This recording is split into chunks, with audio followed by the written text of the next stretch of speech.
पहले तो सोनीपत की सरजमीन जो है पे इन लोगों ने, इन योद्धाओं ने यहाँ पैर रखे, ये हमारे लिए बहुत ही गर्व की बात है कि इस देश के अंदर ही नहीं, पूरी दुनिया के अंदर इन 12 योद्धाओं ने हमारे देश का नाम रोशन किया कि इन्होंने 41 उन जिंदगियों को बचाया जिनका सही मायने में नेशनल इंटरनेशनल लेवल की जो मशीनरी थी वो फेल हो चुकी थी।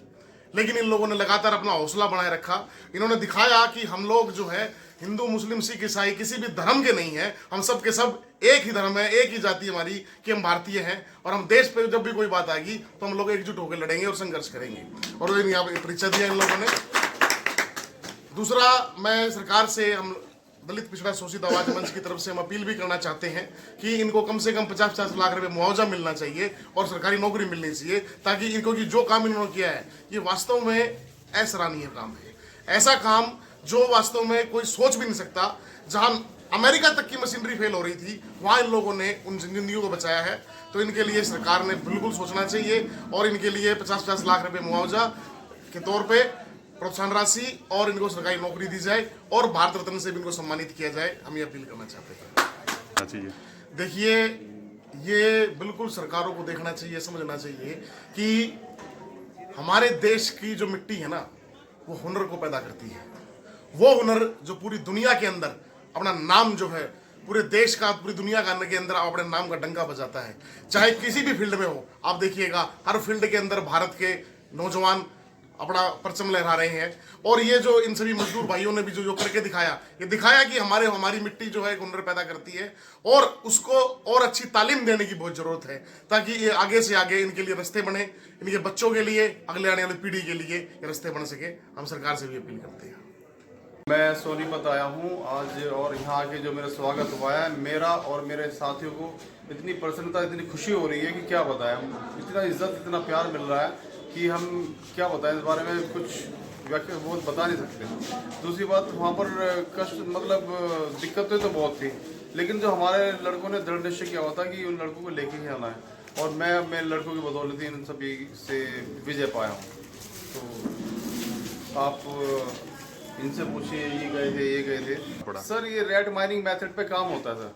ऐसा होता है जैसे कि चूहा आगे जाता है, आगे मिट्टी पीछे फेंकता है, फिर खोदता है, फिर मिट्टी पीछे फेंकता है। इसी तरीके से हमारे 2 लड़के आगे जाते हैं, वो मिट्टी को खोदते हैं आगे अपना, और एक लड़का मट्टी तसले भर के वो पीछे पाइप में जो लड़के खड़े थे उसको खींच के बाहर फेंकते हैं। इसी तरह खोदते हुए आगे बढ़ते हैं और इसी तरह मतलब पाइप जोड़ते रहते हैं, फिर आगे बढ़ते रहते हैं। डर था, बिल्कुल डर था, बहुत ही, मतलब ये जिंदगी और मौत का ही वो था जी, इसमें बिल्कुल रियल बात है।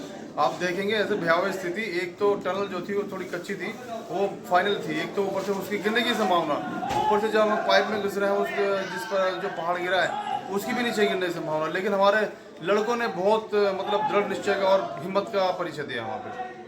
तो जी, इसका मैं बहुत बहुत शुक्र अदा करना चाहूँगा अपने देशवासियों का, अपने भाइयों का, कि मुझे इतना, हमारी टीम को इतना सम्मान, इतना प्यार दिया जा रहा है, जिसकी मैंने कभी ज़िंदगी में कल्पना भी नहीं की थी।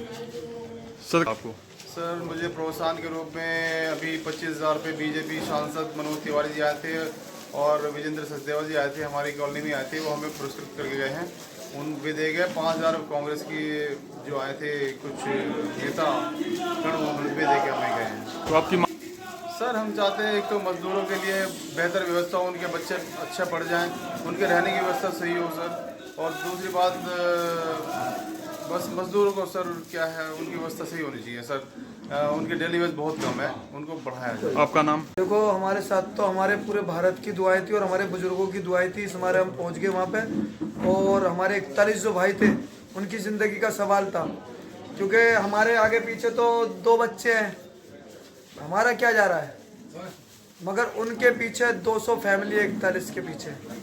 तो एक 200 जानों के चक्कर में एक जान चली जाए तो कोई मायना नहीं रखते, और हमें बचाना था और हम बचा के लाए।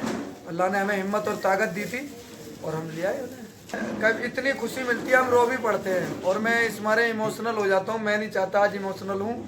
बस मैं आपका बहुत शुक्रिया अदा करता हूँ सबका, जिन्होंने इतना सम्मान दे रहे हैं हमें।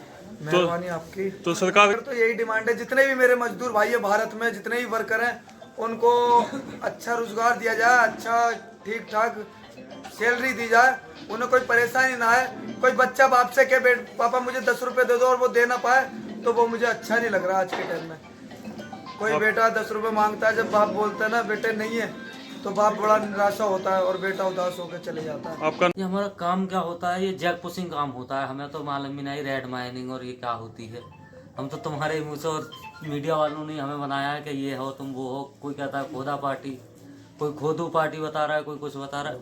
हमें अपना यही काम मालूम है कि हमारी जैक पुशिंग का काम है।